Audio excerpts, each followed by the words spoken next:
Now available in paperback and e-readers. From the author of the critically acclaimed book The Man Crisis comes The Woman Crisis.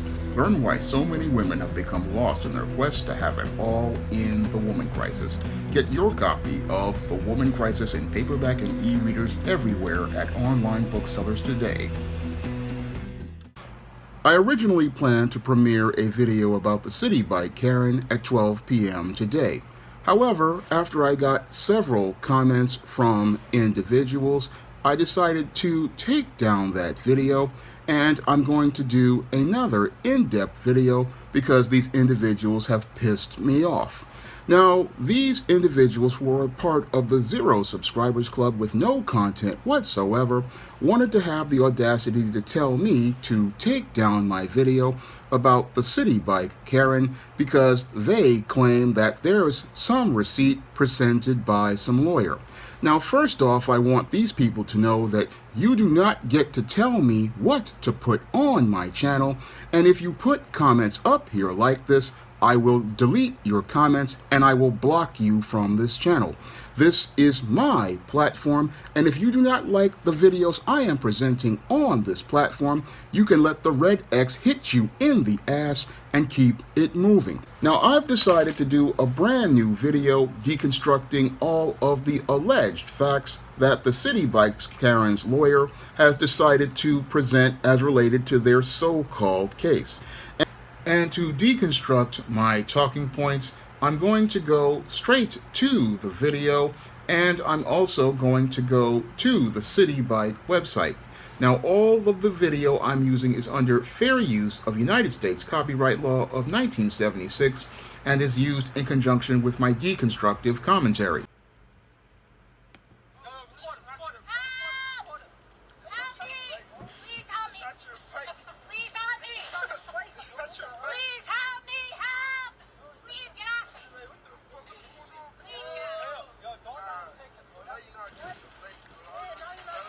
You're...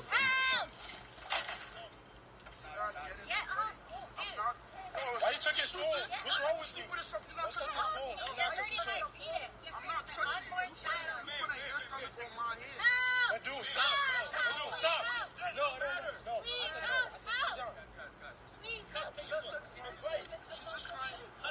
You're not crying. I got you on video. Where? You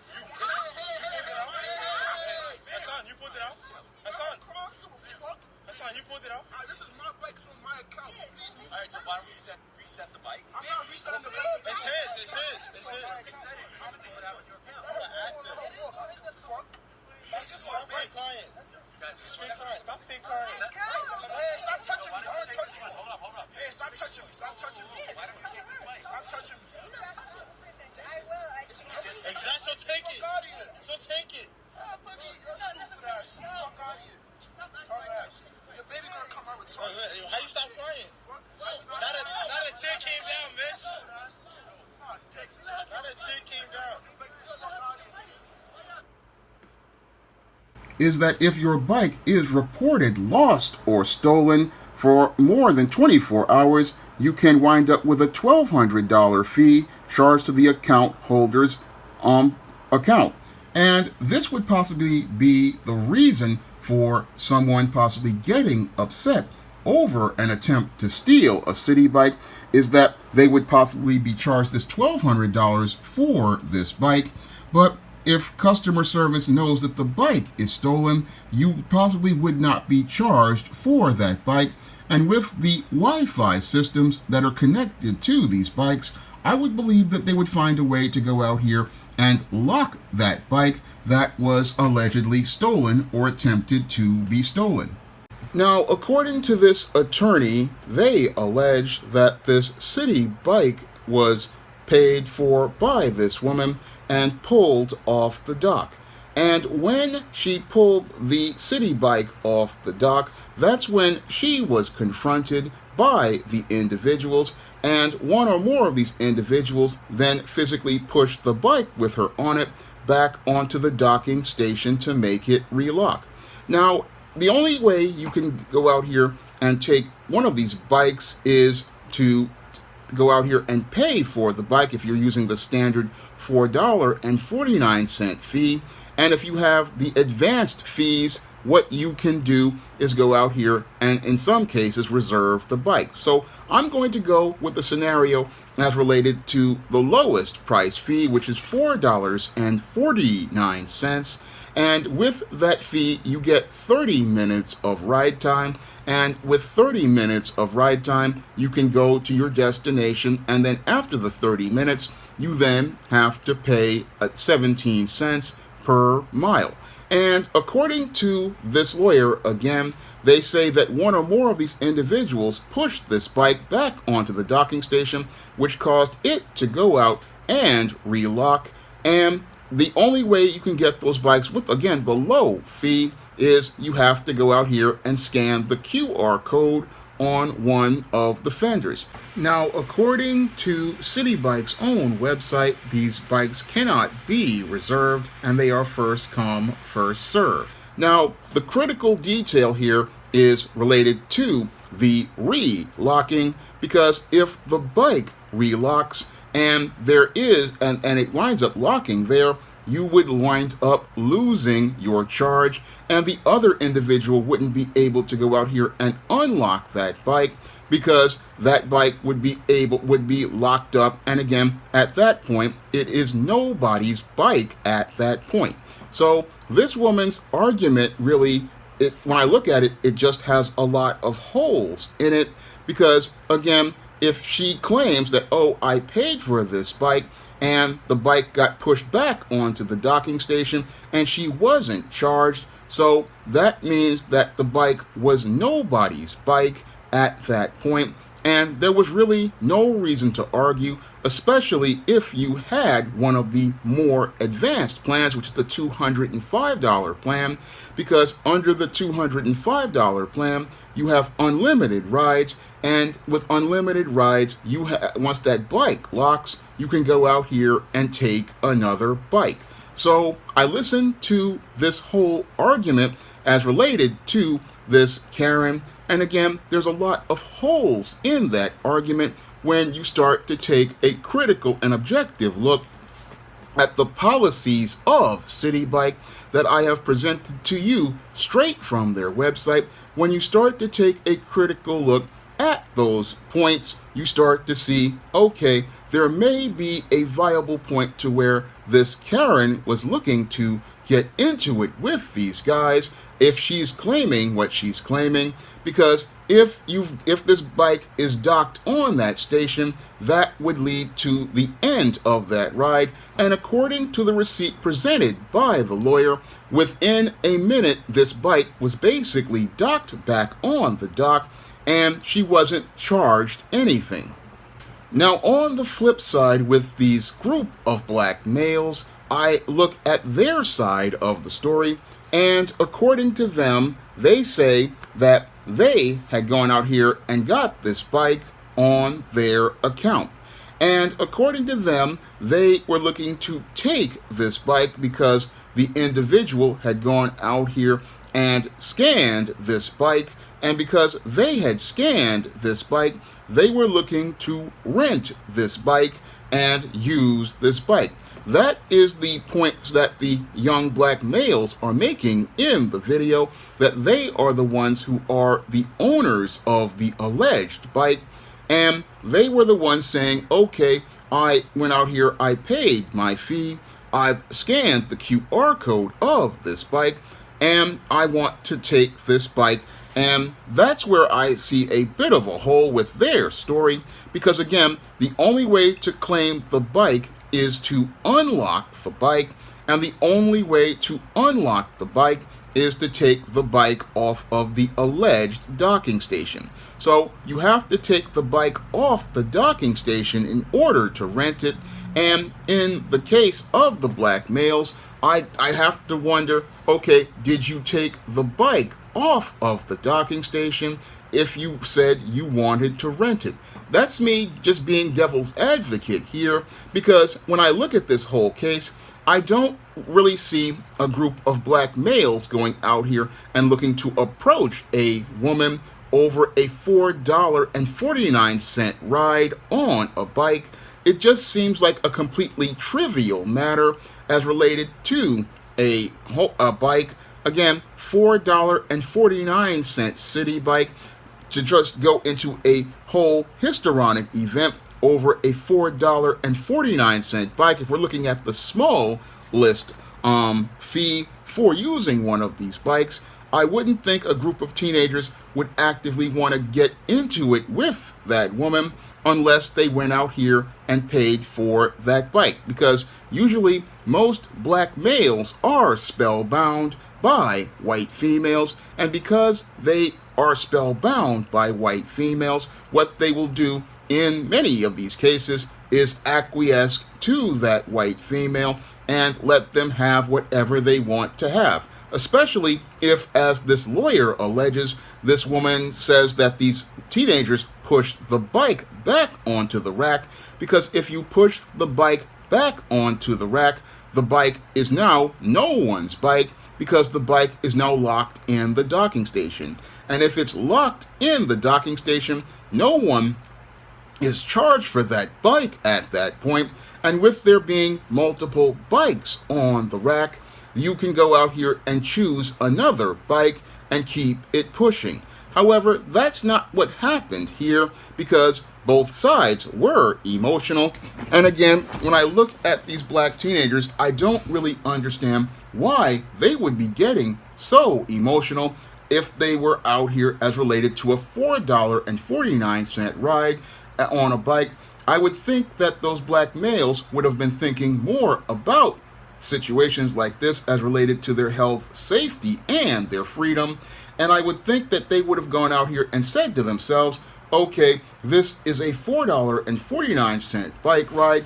And again, I'm looking at this whole scenario, and I'm leaning towards seeing it as they actually paid for the bike, because again, when you look at the Citibike policies, you have to scan the QR code to use these bikes. And again, she's alleging she pulled the bike out first, but I would have to think that they pulled the bike out first or scanned the bike first, and that would be their reason to get into it with this white female, because I don't really see black teenagers looking to actively get into it with a white female, considering the history of racism in this country and the consequences of dealing with white females in this country, because usually most black teenagers know from an early age to watch how they behave with white people. And again, that's all about the spellbound thinking that these black teenagers have. But I'm listening to these details, and again, they do not add up as related to taking a critical and objective look at all of the facts as related to this case. So when I listen to their side of the story and take emotions out of it as related to race, I look at the points here, and again, I don't see anybody actively looking to get in the face of someone if they had actively gone by themselves to a bike that had not been touched by anyone. I don't see a group of teenagers actively looking to even go out here and try to steal a $4.49 ride on a bike. I don't really see that as related to the evidence here, because why would somebody go to all of these lengths for a $4.49 ride on one of these bikes? And if you have are on public assistance, it's even less. When you look at all of the details of this case, these teenagers might have the ring of truth as related to their words. And that's where I'm looking at here as related to these claims. Again, I don't really see a group of teenagers looking to go out here and confront a white female as related to a bike that's only worth $4.49. I don't see anybody looking to actively create a confrontation for a bike ride that's only $4.49. And even if that bike ride was allegedly looking to be stolen by these teenagers, again, makes no logical sense, because if it's a group of teenagers, why would you want to argue over a singular bike? And why would you want to take a singular bike that has serial numbers attached to it that are in the woman's phone? Why would you want to create a paper trail for yourself that creates a pile of incriminating evidence that leads directly to you? Critical questions I would like to ask many of the racists in the Zero Subscribers Club who want to try to tell me what to do on my channel. Again, I'm breaking down all of the details as related to these black teenagers, and again, I'm not seeing anything that makes logical sense as related to them having a confrontation with this woman over a city bike, looking to try to hustle her out of a bike that basically cost, again, $4.49 to ride. And if you know how to finesse the system, like some people do as related to hacking these cell phones and computers and jailbreaking them and other sorts of hacking, this is going to cost you even less. And again, you're not going to look to go out here and take a specific bike from someone and ride it if you are with a group of people, because if you're with a group of people, why would you want to take that bike again and be on this bike all by yourself if you're with a group of people? Again, looking at the case here as related to the arguments presented in this case, and I'm looking at these points and looking at them from a critical perspective, and as I look at them from a critical perspective, I look at it and possibly here see a ring of truth as related to these black teenagers, as related to their argument on this whole case as related to this bike. And again, the only way for you to get access to these bikes is in scanning the QR code. And again, scanning the QR code means that the bike is one that you are taking. And again, you can only take possession of the bike once it's pulled off the dock. Once the bike is pulled off the dock, then the bike is registered in the serial number to your account. And again, according to the details of the Citibike Karen's lawyer, allegedly she says the individual pushed the bike back on the dock, and when they pushed the bike back on the dock, it locked the bike. And again, once the bike is locked, that means the charge goes to the person's account. And according to the attorney, they say that this was only 1 minute. And again, the 1 minute meant that the bike basically went back to being reset. So I'm listening to the arguments, and again, I'm listening to both sides. And as I'm listening to both sides, I'm not really seeing how this whole case just shows how these black teenagers would go to these lengths to go out here and take a bike. Now, according to a New York Post 2021 article, they say that there is a scam going on with city bikes, with scammers who have manipulated the QR codes. Now, according to the New York Post 2021 article, what they do is switch the QR scan codes on to bicycles near each other at a docking station, then wait for an unsuspecting cyclist to unlock the bike with their smartphone app. And since the bike doesn't unlock, what happens is that the thief is waiting with the right QR code, and they go out here and unlock the bike and then take the bike for a ride. This is what is presented as related to the Citibike scam on the New York Post. And when I look at this whole situation, I have to wonder if this is what some are going to try to use as an argument to allege this. But again, when I look at this whole situation, I don't see it as part of these teenagers pulling any sort of scam, because she, according to her lawyer, unlocked this bike.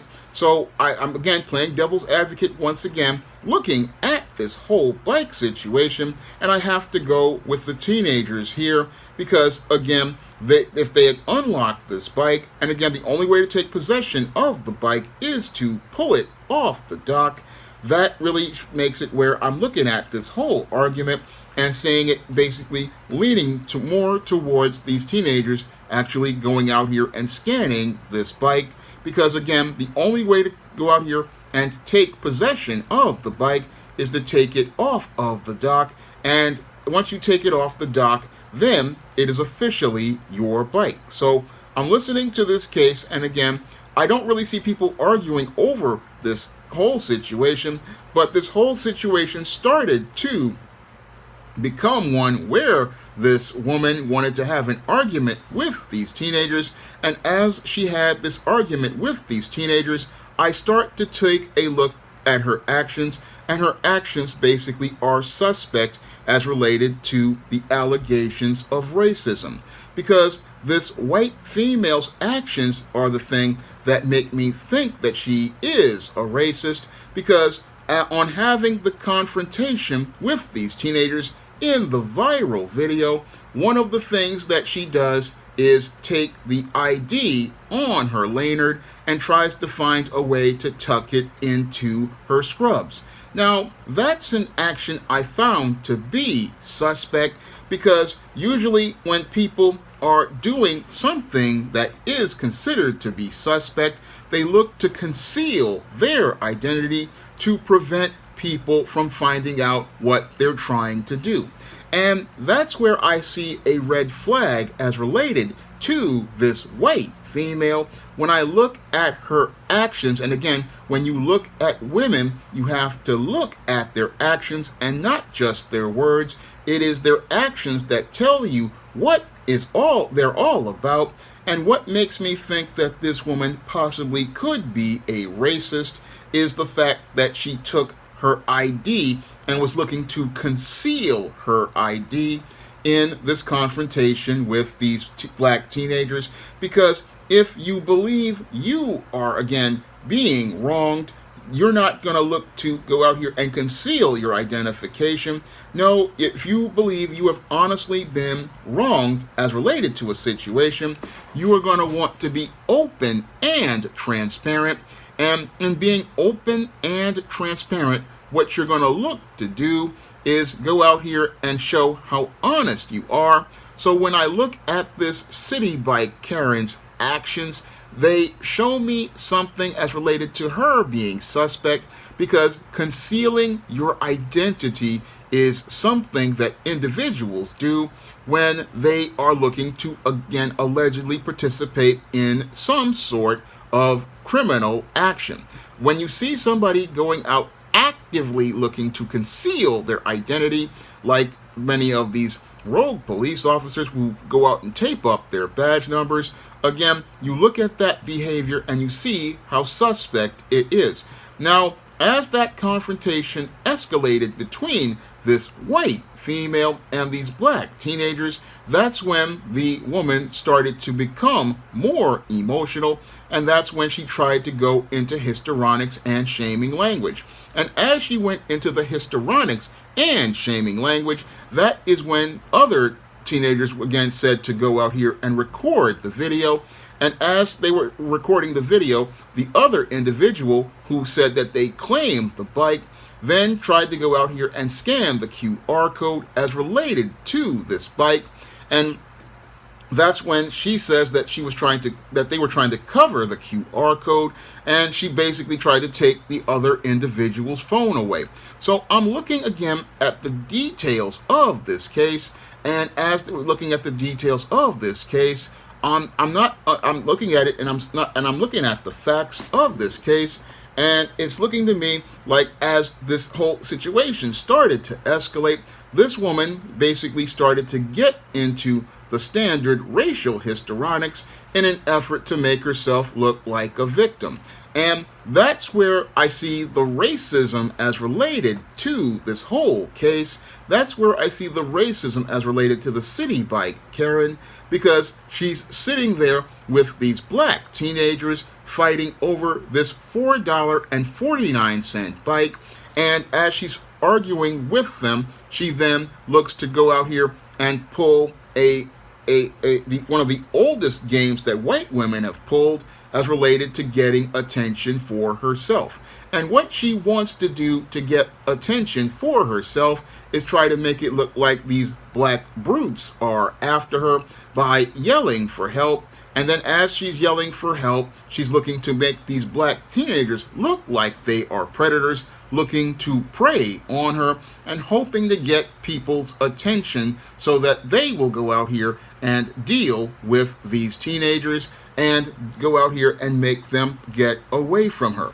And that's basically what she's trying to do, again, as related to this case. And as she's out here arguing with the teenagers, she's again going out here, looking to go out here and try to shame them and trying to go out here and make them feel sorry for her and by saying, oh, she's pregnant. And again, I look at these details and I look at the details of this case, and it looks to me this is the point where I see the racism, because here you are, and if you again have an issue as related to this bike, once that bike was docked, that bike was basically no longer anyone's, and if he wants to claim that bike, you're going to just disengage and then scan another bike and keep it moving.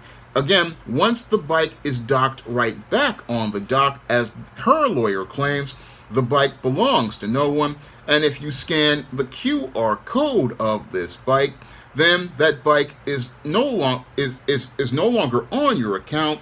Again, once you scan the bike, that QR code, once you scan it, that means the bike is yours, and you can go out here and take the bike. And again, you can only take the bike once you pull it off the dock. So she's sitting here getting upset over a bike that's already been docked. And once the bike has been docked, again, it's no longer yours at that point. Just let him have that bike, because now it's on his account, and you go out here and get another bike that's on your account. And according to her lawyer, okay, you've got these receipts that show that this is not your, that bike that was previously, that you were arguing over, is now been docked, and you've got a new bike that's already on your receipt, so you can keep it pushing. However, what's happened here is that this woman wanted to go into histrionics and get into a whole histrionic fit where she showed how racist she is, first by the action of going out here and putting her ID in, trying to put her ID in her scrubs, and then looking to call for help as related to this case, and then going into the crocodile tears. That's where I see that this woman could possibly be a racist, because only a racist is going to go out here and look to go out here and call for help and then go into histrionic tears. That's what a racist does, because they want to get the attention of other people, and that's what this woman did to get the attention of these guys out here. And one of these guys, who was possibly one of her co-workers, created a solution with critical thinking. Now, some people would say that guy was a white knight, but after looking at Citibike's policies, this guy just said, put the bike on the dock, and that guy basically, when he said put the bike on the dock, basically solved the problem as related to this whole case, because once the bike was on the dock, again, the bike was nobody's at that point. It was the property of Citibike, and again, the only way to get the bike was with a QR code. And even if these guys were allegedly scamming as related to the New York Post article, again, you can still go call up customer service and let them know that the bike was stolen, or the bike was taken without your permission. Again, this could easily be solved, but what I'm seeing here as related to this Karen is she escalated a situation, because basically she saw some black males who challenged her, and when she saw these black males challenge her, she looked to escalate this situation and looked to participate in the same type of histrionic racism that white women right here in New York City have been participating in over the last couple of years, such as the Central Park Karen, who went out here and threatened to take the life of a black man with police in 2020, and other Karen incidents, such as the one with the young brother who was at the hotel, and Maya Ponsetto allegedly said that he stole her cell phone, which was found in an Uber, and the incident where a young black teenage boy, then not even a teenage boy, it was just a little boy, brushed up against a white woman, and that white woman went to threaten them. And when I look at this woman's behavior, it fits right in line with the behavior of those Karens in the past, because this woman basically escalated a situation into one that was turned racial as I see it, because I doubt she would have gotten into a back and forth with white teenagers. No, with white teenagers, she possibly would have just said, okay, the bike is on the dock, and I'm not going to want to argue about it. But with white females, they want to be able to say, I'm white, and I say so. And because they want to say that they're white, and they say so, what they want to do is be right. Because again, women are emotional, and because women are emotional, they want to be right. And this white woman wanted to say that she had the right to this city bike, and she wanted to say that she had the right to this bike. And again, the possession is the issue here as related to this bike. And again, with possession being the issue as related to this bike, once that bike was pushed on the dock, it was nobody's bike at that point. And since this woman alleges she has a receipt, okay, you're saying you had possession of the bike for 1 minute. Okay, then it says that you weren't even charged anything. And if you're not charged anything, then you could just go take possession of another bike and keep it moving. So when I look at this whole situation, I see the racism as related to this white female, as related to the back and forth she got into it with these individuals, and that was reinforced when she looked to, again, try to hide her identification in the viral video. Again, I'm looking at the actions because the actions define the character of this individual's alleged actions, and I used alleged because these lawyers out here, they want to say, oh, you're participating in defamation, you're participating in slander as related to facts that you are observing objectively. And again, objectively looking at the actions, again, these individuals just seems like, again, that this was an incident where this Karen was looking to escalate things and looking to go out here and make herself out to be a victim. And again, the crocodile tears kind of reinforce that. The crocodile tears are the thing that I look at as related to the evidence of this case. And again, as I'm looking at the critical details of this case without using emotion, I can look at this case and possibly, again, see how this Karen was looking to, again, be a racist as related to these young black men. And again, looking at it and try to, again, put these black men's lives in jeopardy, because oftentimes white women have gone into these type of histrionics as related to black men and look to use this as a way to get white knights to come to their defense, and even in some cases lead to many black men getting arrested and black men going out here and getting lynched. So this is a situation where, again, I'm looking at the behavior of this woman, and it is racist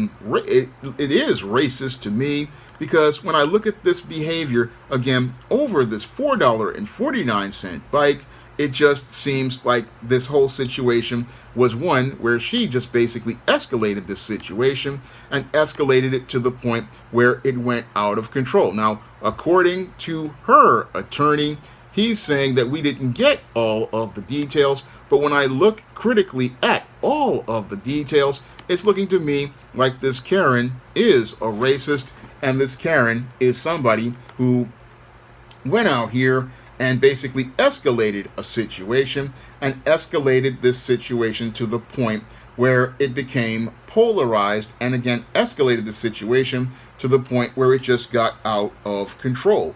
And again, looking to try to go out here and make herself a victim because she was pregnant as related to this situation. That's what it's looking like to me, and trying to shame these guys. Again, I doubt a group of black teenagers are going to run up on a pregnant woman and get into a back and forth with her, even if they're beta males, because again, at the end of the day, a person wouldn't want to escalate a situation like this because you would put your freedom in jeopardy. It just doesn't really seem logical to me as related to this whole situation, but you've got people who want to get in their feelings without going out here to dissect and deconstruct this entire situation. And they don't want to go out here and deconstruct this situation because everything with them is feelings, everything with them is about their emotions. But when I take my emotions out of the situation, I can see the racism the Karen participated in. I can see the dysfunctional beta male behavior that these black males participated in.